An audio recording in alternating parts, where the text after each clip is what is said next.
Señoras y señores, ¿qué tal? La bienvenida a este su programa TV Salud, el programa de los viernes y los domingos. Hoy estamos con la doctora Jennifer Joana Alfonso, quien siempre nos acompaña en este espacio saludable. Hoy con un tema muy importante, el desacondicionamiento físico. Vamos a darle la bienvenida a la doctora y luego abordaremos este tema que pues tenemos preparado para el día de hoy. Doctora, muy buenos días, bienvenida al canal AF2000 Televisión. Hola Raúl, muy buenos días para todos nuestros televidentes. Como siempre es un placer poderlos acompañar en este canal. Claro que sí. Entonces vamos a iniciar hablando sobre el desacondicionamiento físico. ¿Qué es? ¿De qué se trata? ¿Cómo se manifiesta?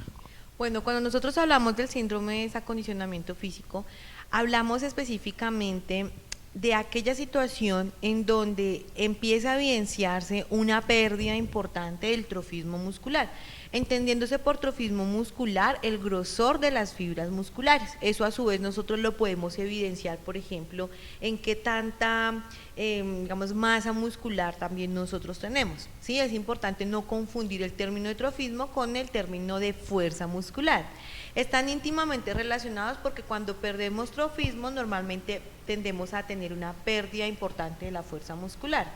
Y esta a su vez pues puede estar digamos que relacionada con múltiples situaciones.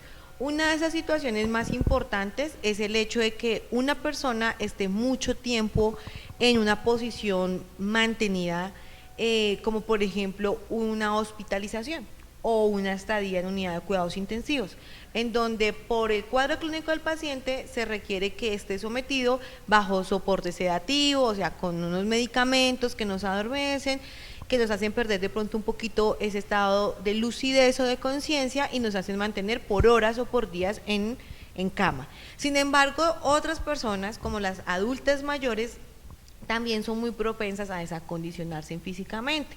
Aquellas personas que, por ejemplo, han salido de cirugías y que por el mismo miedo a moverse, pues prefieren estar en total quietud, entonces evitan levantarse, evitan caminar, evitan desplazarse por su entorno, y eso hace que la persona vaya perdiendo fuerza muscular y capacidad para realizar sus actividades de manera vigorosa o de manera normal o cotidiana como lo hacía antes. Entonces el paciente empieza a decir, es que siento que ya no puedo moverme igual, adicional a eso todo ese círculo vicioso enmascarado en dolor, específicamente articular, a nivel de la columna o de la espalda, también a nivel de las articulaciones grandes como lo son la glenohumeral o del hombro o de la cadera, ¿sí?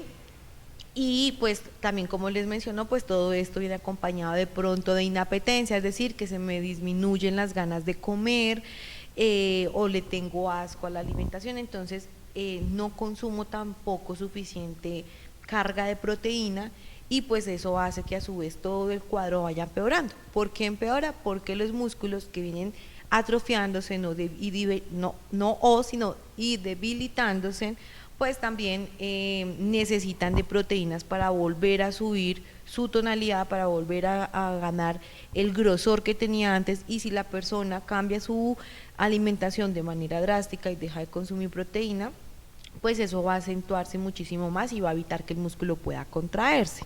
Eso es lo que realmente ocurre. ¿Cuáles son las partes que son más afectadas por esta situación?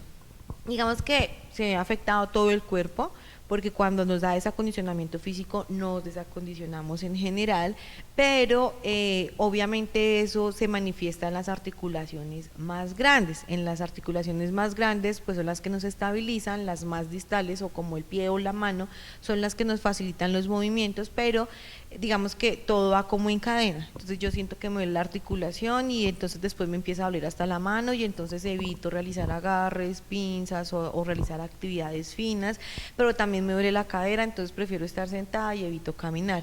Y a su vez pues también la columna vertebral, digamos que es una de las más implicadas, porque esto hace a su vez que el paciente modifique su postura. Entonces empiezo a tener una postura cortada, encorvada, como débil, ¿sí?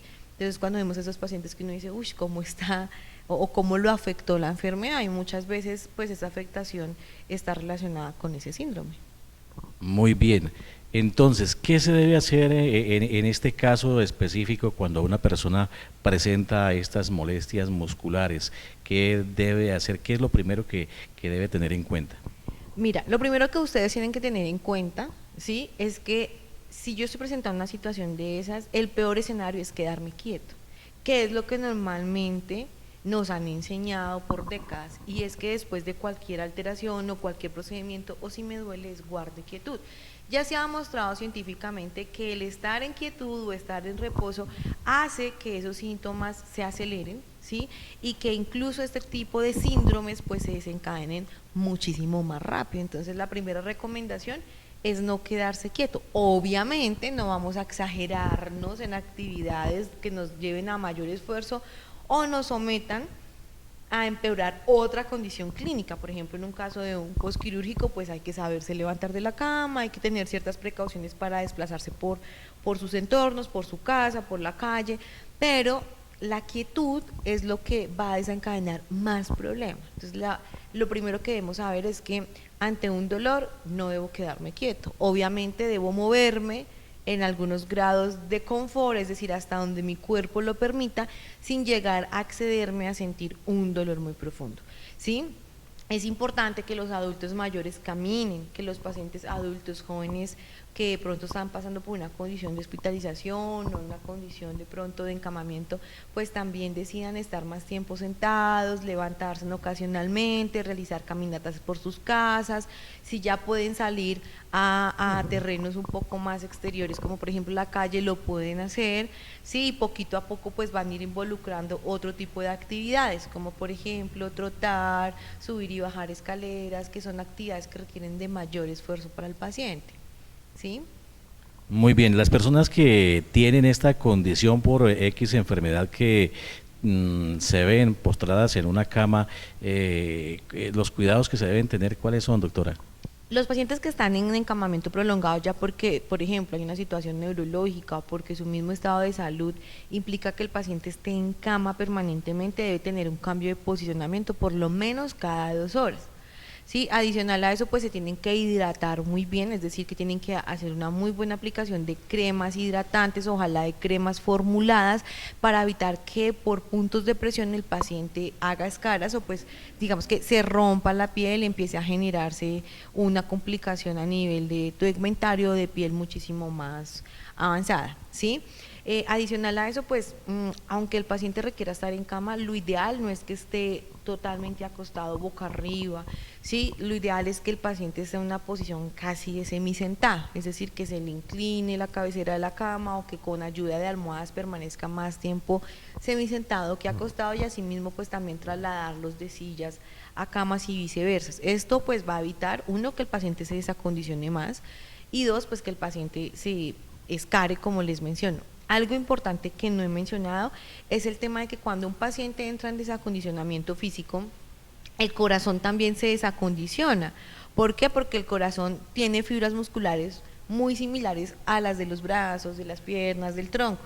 Entonces, si el corazón no se esfuerza un poquito, pues ese corazón va a estar muy débil y por ende la respuesta de oxígeno que necesitan nuestros músculos y todos los órganos de nuestro cuerpo para funcionar, pues va a ser muy baja. Entonces la tolerancia a ciertos cambios de posición es mínima. Entonces yo tengo un paciente o una persona que lleva mucho tiempo acostado en cama y de una vez lo voy a levantar de manera brusca, sin darle tiempos, pausas, periodos de recuperación lentas, puedo desencadenar una situación como por ejemplo un desmayo, un síncope para esa persona, ¿sí? ¿Por qué? Porque hubo un cambio cardiovascular drástico.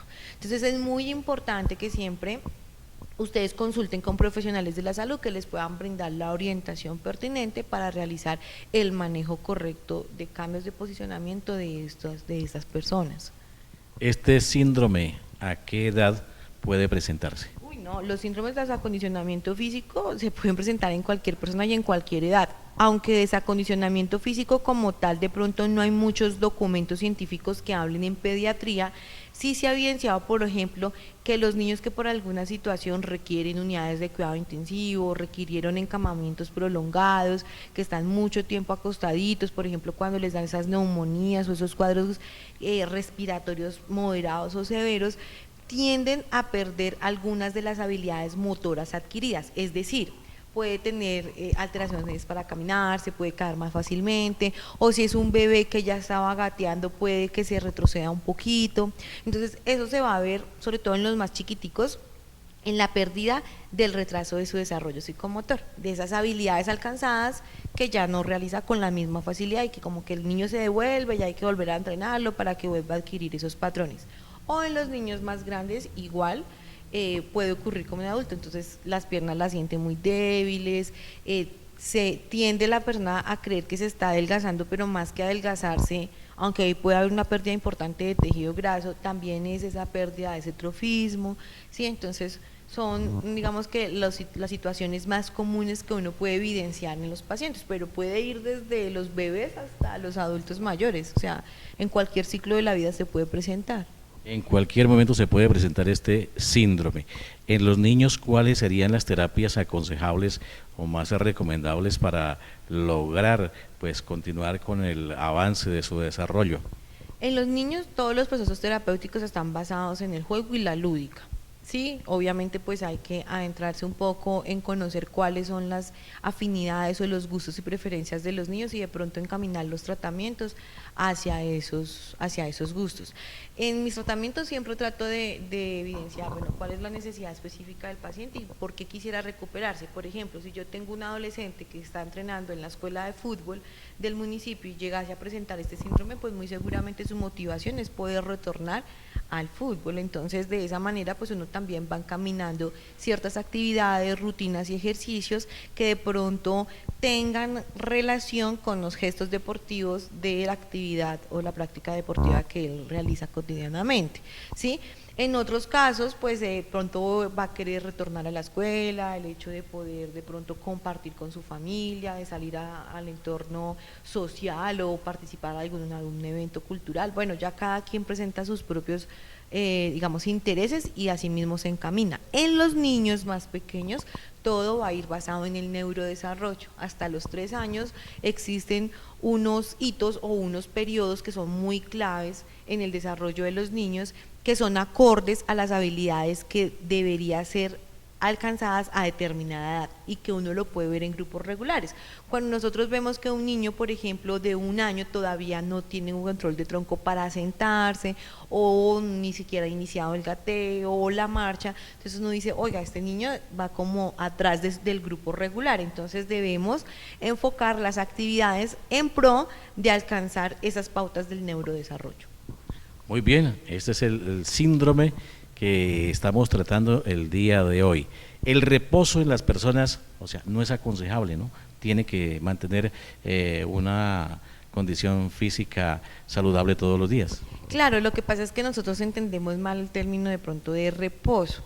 Yo puedo guardar reposo dejando de exigirme, ¿cierto?, ciertas demandas de mi cuerpo para realizar una tarea específica. Por ejemplo, hay pacientes que uno les dice no pueden realizar levantamiento de cargas pesadas, no sé, porque tienen, por ejemplo, una hernia discal, o si lo van a hacer deben modificar la actividad.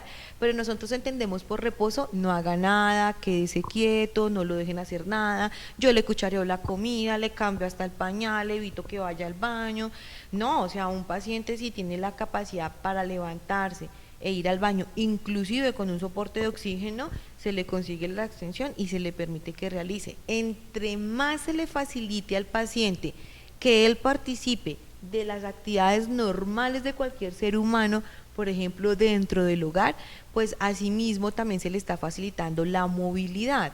Entonces el término de reposo no es que yo me quede todo el tiempo acostado en mi cama, quieto, sin moverme, evitando, porque es que sí, empiezan a tener, por ejemplo, kinesiofobia, que es miedo a moverme. Sí, entonces yo digo, estoy recién operado de la cadera, pero yo prefiero no moverla porque me duele. No, tiene que moverla, porque es que si usted no la mueve, se va a poner rígida y en el término de 1 mes y medio eso va a estar supremamente adherido y va a ser más doloroso y más difícil ganarle el movimiento.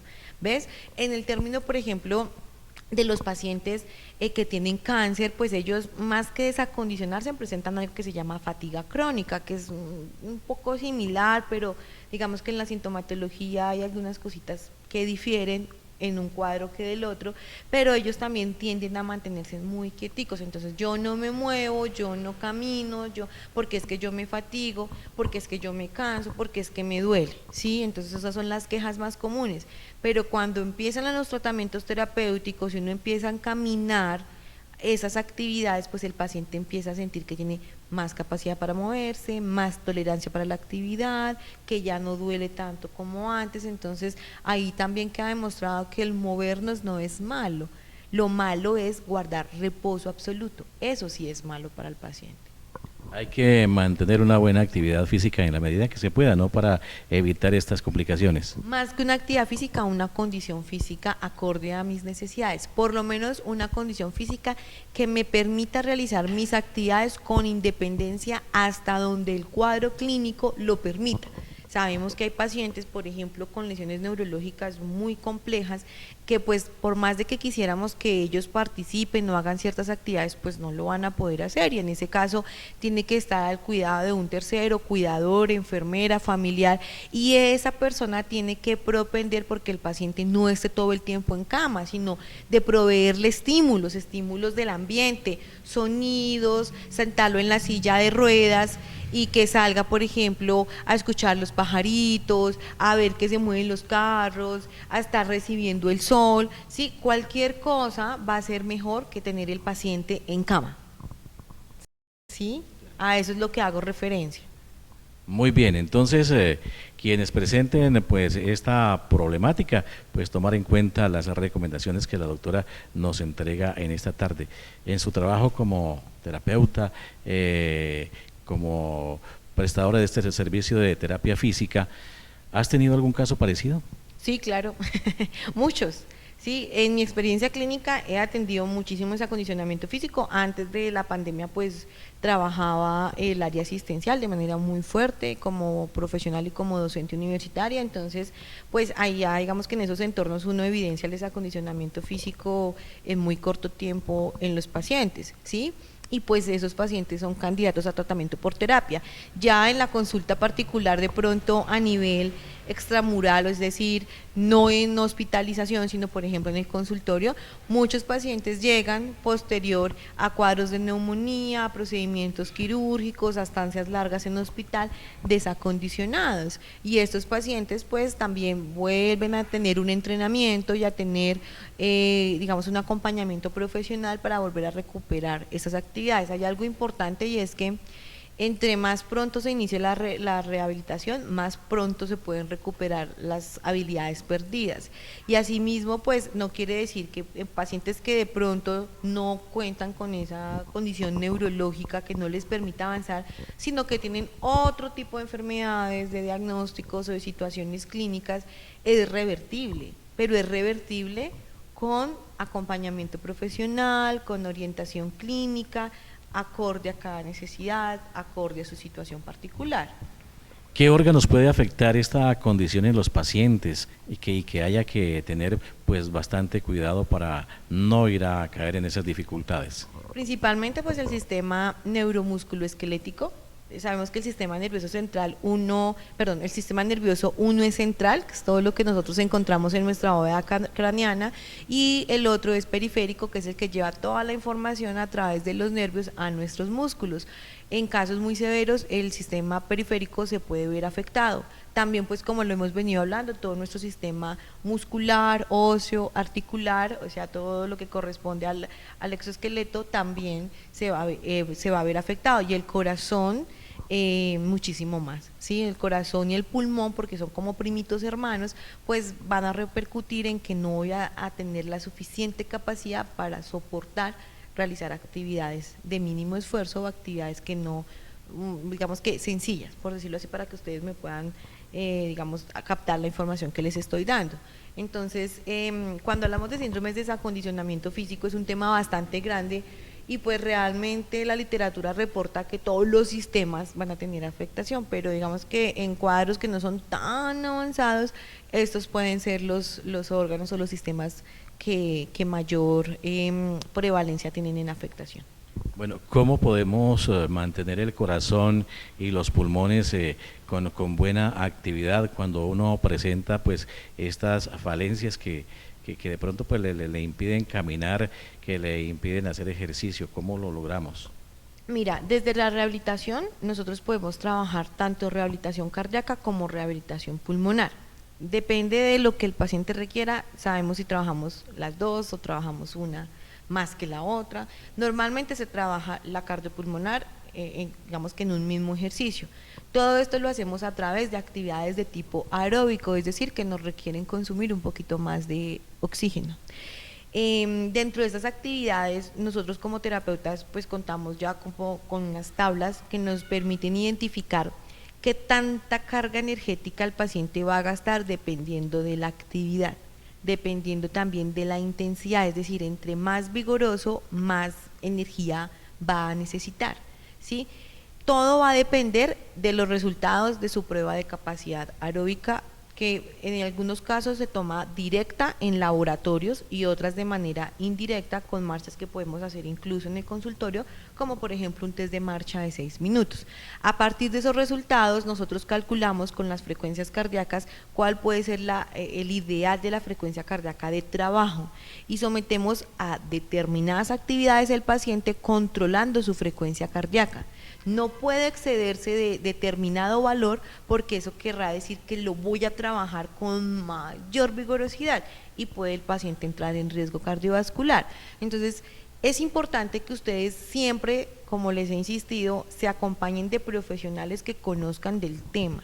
Sí, los fisioterapeutas trabajamos mucho a partir de la prescripción del ejercicio y debemos conocerla porque nuestros tratamientos están enfocados en otras situaciones, pero muy relacionado también con la práctica del ejercicio saludable y controlable, más en ese tipo de casos y en ese tipo de pacientes.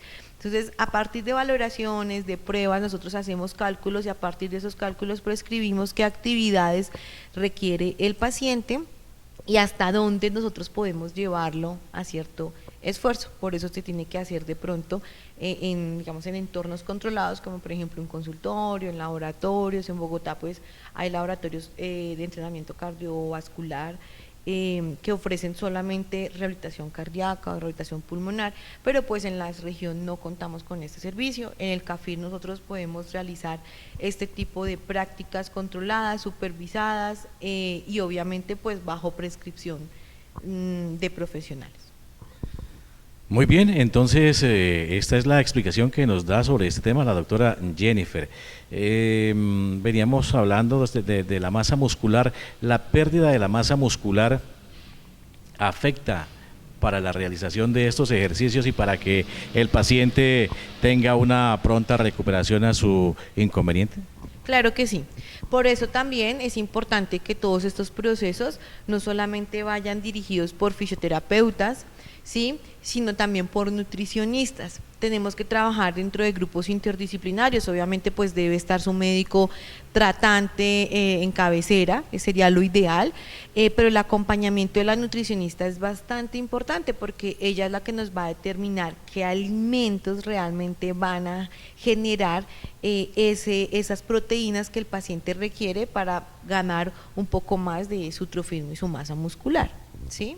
Claro que sí, hay que tener en cuenta también la alimentación, entonces pues esa recomendación que nos hace la doctora, muy importante en cuanto al tema de alimentación. El ejercicio, pues el CAFIR les presta este servicio todos los días aquí en el municipio de Fomeque, entonces pues doctora, hagamos esa invitación para que aquellas personas que tienen estas dificultades de salud pues se acerquen y pues hagan aquí todos sus ejercicios y reciban todo el tratamiento físico para mejorar su condición de salud. Claro que sí, ustedes saben que las puertas del CAFIR está abierto, estamos trabajando en un proyecto muy bonito, la idea es poder crecer un poco más en el siguiente año. En este momento pues nosotros ofertamos servicios personalizados, también trabajamos pues bajo todo lo que corresponde a la prescripción física, la realización del ejercicio supervisado para casos especiales, ¿sí? No es lo mismo asistir de pronto a un gimnasio terapéutico en donde no se cuenta, por ejemplo, con fisioterapeutas que conocemos de todos estos procesos y podemos hacer prescripciones que sean muy precisas acorde a las necesidades de cada usuario sin someterlo a algún tipo de riesgo por la condición que presenta. Y obviamente pues en el CAFIR ustedes saben que cuentan con todo el seguimiento y la orientación profesional, contamos con equipos, con buena tecnología, somos una de las, digamos que de los espacios en donde se promueve no solamente en Fomeque sino en el oriente de Cundinamarca este tipo de actividades que lo que buscan es beneficiarlos a todos ustedes para mantener un óptimo estado de salud. La comunidad fomequeña respecto a este tema, ¿cómo la has visto? ¿Hay mucho problema en cuanto a este desacondicionamiento? Digamos que lo que yo he podido analizar en el tiempo que llevo en Fomeque con la apertura del CAFIR y desempeñando otras actividades, es que hay todavía mucho desconocimiento y creencias, ¿cierto? Que digamos traemos por historia. A veces es difícil poder cambiar el chip porque culturalmente ya nos han enseñado algo y desaprenderlo es muy difícil. Sin embargo, las personas que han llegado al CAFIR en busca de ayuda, creo que hemos conseguido el objetivo y es poderlos educar respecto a su situación, a que reconozcan qué es lo que pasa en sus cuerpos y cómo a través del ejercicio, cómo a través de la actividad física supervisada, cómo a través de la orientación de profesionales con ayudas de equipos tecnológicos, con ayudas del gimnasio terapéutico, pueden ir viendo su mejoría en el avance pues de cada una de las sesiones de terapia que toman. Entonces considero que aunque digamos que ha venido creciendo las personas que consultan al CAFIR, pues así mismo hemos visto el empoderamiento de las personas que han participado del proceso y que han visto realmente cómo pueden mejorar en cuanto a su movimiento, pero sobre todo en cuanto a su calidad de vida. ¿Cómo comienzo a sentir que tengo ese desacondicionamiento en mi cuerpo? Cuando empiezo a sentir que no rindo de la misma manera en las actividades que para mí suelen ser normales o cotidianas. Entonces me siento cansado, me siento fatigado, siento que ya mi cuerpo no responde ante ciertas demandas y pues obviamente ya se empieza a evaluar si es que hay algún antecedente, incluso psicoemocional, que también pueda estar acentuando esto. No olviden que la salud mental es un tema muy importante que también conlleva a que la persona, pues cuando está deprimida, cuando se quiere aislar de sus vínculos familiares, de sus vínculos sociales, pues tienden a apartarse y a estar mucho tiempo en reposo, ¿sí? Entonces, fíjate que cada persona y cada situación es diferente, pero si ustedes sienten en su casa que definitivamente ya no se sienten de la misma manera o con la misma vigorosidad para hacer las actividades que durante muchos años han hecho, pues ese es el bombillito de alerta que les está diciendo, el cuerpo les está hablando, escuchen, interpreten y consulten. ¿Ahí qué hago en ese momento? Consultar al CAFIR. Bueno, y venir a tomar las terapias, ¿no? Y venir a tomar el tratamiento correspondiente, exactamente. ¿Cuánto tiempo puede llevar un tratamiento para volver a restablecerse normalmente una persona que tenga pues estas falencias, que comience a sentir pues estas anomalías en su cuerpo? Eso es muy variable porque eso va a depender de muchos factores, incluyendo de cuánto tiempo estamos hablando que el paciente lleve en esa condición. Hay pacientes que en 5 terapias ya, digamos que uno dice, listo, ya logramos recuperar lo que se estaba empezando a perder y lo controlamos y ya lo aprendimos y lo manejas en casa y vienes a controles, como habrán otros que tienen que tratar 10, 15, 20 sesiones hasta volver a restablecer nuevamente su comportamiento motor. todo depende de la situación específica de cada individuo, ¿sí? Bueno, en ese desacondicionamiento físico que se presenta, ¿la pérdida del sueño podría tener que ver con ese problema? Muchísimo. Resulta que cuando nosotros no dormimos o tenemos alterado nuestro patrón de sueño, todo el sistema hormonal se enloquece, ¿sí? Y dentro de ese sistema hormonal hay un agente protagónico que es el cortisol. Y ese cortisol, al no tener esos tiempos de activación y esos tiempos de descanso que deberían ser normales, desencadenan otro tipo de situaciones, como por ejemplo el estrés psicoemocional, como por ejemplo el sentirme decaído, el sentirme cansado. Entonces, hay muchos pacientes que llegan acá y cuando preguntamos cuántas horas de sueño tienen normalmente en la noche, no, doctora, es que a mí me cuesta mucho, es que yo duermo 2 o 3 horas, es que me levanto siempre a las 3 de la mañana y no logro conciliar nuevamente el sueño. Entonces ahí uno dice, bueno, dentro de todo esto, pues hay que tener el sueño ahí como en la mira, porque cuando realizamos actividad física, sobre todo en las tardes o en las noches, podemos mejorar la calidad del sueño. Y el mejorar la calidad del sueño nos permite tener un sueño reparador y a su vez pues también permitirle descanso a todo nuestro sistema corporal y como que después del descanso vuelve a estar activo, ¿sí? Cuando eso no sucede, pues todo el sistema se enloquece y el paciente empieza a sentir dolores de cabeza, se pone irritable, está muy estresado, puede presentar cuadros depresivos, presenta exacerbación de síntomas de dolor. Entonces ahí también hay que evaluar, bueno, ¿por qué no está durmiendo? Se le sugieren ciertos cambios en el ambiente, pero algo muy importante es, si ya la situación no se puede controlar, tiene que consultar con médicos que les permitan ayudar a controlar el sueño, como por ejemplo el psiquiatra. Entonces nos da pánico escénico que nos digan que tenemos que consultar al psiquiatra, que tenemos que ir al psicólogo, porque es que hay que entender que nuestro cuerpo también se manifiesta cuando mi sistema emocional y psíquico está afectado. Entonces yo puedo venir a hacer toda la terapia, pero si emocionalmente, espiritualmente y psíquicamente están bloqueados, pues no está el tratamiento completo. Entonces normalmente pues ya uno identificando en el CAFIR qué sucede, los va direccionando, ¿cierto?, a las necesidades de cada uno. Si hay que ir al psiquiatra, no es ningún pecado, no es porque estemos locos como nos han hecho creer culturalmente, es porque necesito de ese especialista para que me ayude de pronto a regular el sueño, a ver si es que hay algo también psíquico y emocional del sistema nervioso central que está impidiendo, está interfiriendo en el proceso.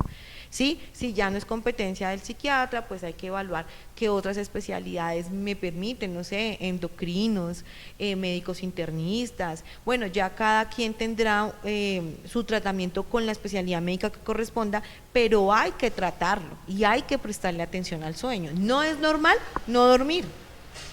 O sea, lo normal que un paciente tiene que dormirse 7, 8 horas. Lo ideal son 8 horas de sueño. Sabemos que en el proceso de envejecimiento disminuye el sueño porque disminuye la actividad, entonces no necesitamos recuperarnos como tanto, ¿sí? Entonces, digamos que en adultos mayores entre 6 y 8 horas, ¿sí? Ahí se evalúa los patrones de sueño, si duerme en la tarde, qué actividades realiza, si es que, no sé, la oficina, el estrés, la economía le está afectando emocionalmente, o sea, todo eso hay que valorarlo porque todo eso repercute en el cuadro clínico del paciente.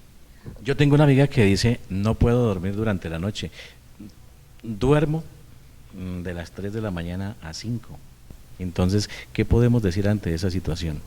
Pues ya sabemos que está cursando por una situación atípica, ¿sí? Y hay que buscar cuál es la causa por la cual ella no está durmiendo. Siente dolor, simplemente no duerme, está durmiendo en el día, o hay alguna situación hormonal que le está impidiendo tener esos controles de sueño, ¿sí? De estar alerta en vigilia y después en descanso. Sí, que hay que evaluar, digamos, tanto en el entorno, muchas veces ya está pasando mucho con los jóvenes, pilas con esto, papitos, en casa, y es que pues los chicos ahorita tienen mucho acceso al celular, ¿sí? Entonces duramos mucho tiempo con la pantalla del celular y eso pues hace que nuestro sistema se mantenga alerta, alerta, alerta, alerta, alerta, alerta, alerta, y el sueño disminuya. Entonces tenemos chicos que están en el celular hasta las 3 de la mañana, pero tienen clase a las 7 y entonces están muertos del sueño en la mañana. Entonces llegan a dormir en la tarde y en la noche otra vez están pegados en el celular. Entonces, sí ven, o sea, es que pueden ser múltiples los factores que estén interfiriendo. Entonces, en el caso de ella, sí, hay que evaluar cuál es de pronto la causa, si es algo médico o si es algo de estímulos externos que están impidiendo. Hay pacientes que toman café, sí, la cafeína nos puede alertar en las noches.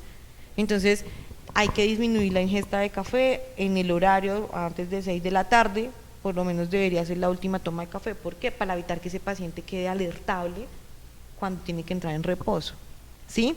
Y obviamente pues la realización de actividad física les va a ayudar muchísimo a mantener esas buenas conductas, esos buenos patrones de sueño. Perfecto, doctora. Entonces, pues su apreciación final y la recomendación que podemos dejarle a nuestros televidentes en cuanto a este síndrome que se puede presentar en las personas, pues ya sabemos que no importa la edad, pero que se puede presentar.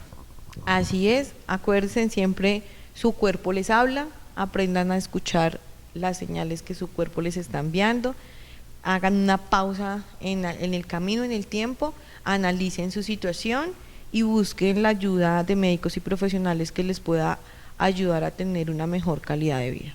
Doctora, recordemos la dirección y el número telefónico a donde te pueden contactar para las consultas y para abordar estos temas tan interesantes. Claro que sí, la dirección del CAFIR es Carrera Sexta 453, en diagonal a la entrada principal del Colegio Departamental Agustín Gutiérrez.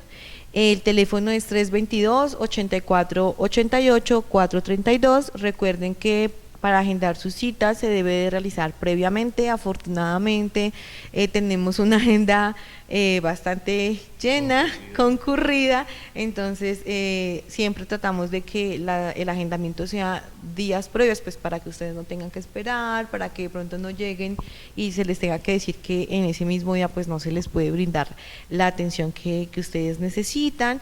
Y pues nada, el CAFIR está abriendo a las 2 de la tarde.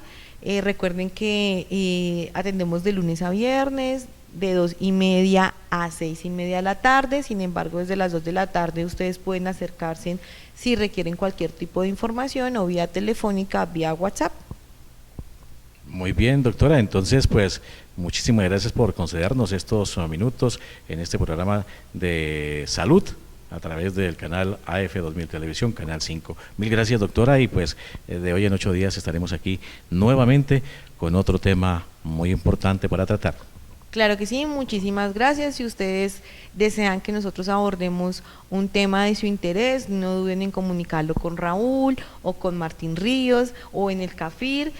Cualquiera de los tres pues está a su disposición para que nosotros también podamos llegar de pronto con información que ustedes estén buscando y que no hayan todavía, digamos, ubicado información que sea fidedigna. Muchísimas gracias y espero que tengan un hermoso día. Queridos amigos, mil gracias por acompañarnos en este programa de la Salud, TV Salud, a través de Canal 5 AF2000 Televisión. Mil gracias y un resto de día muy feliz para todos.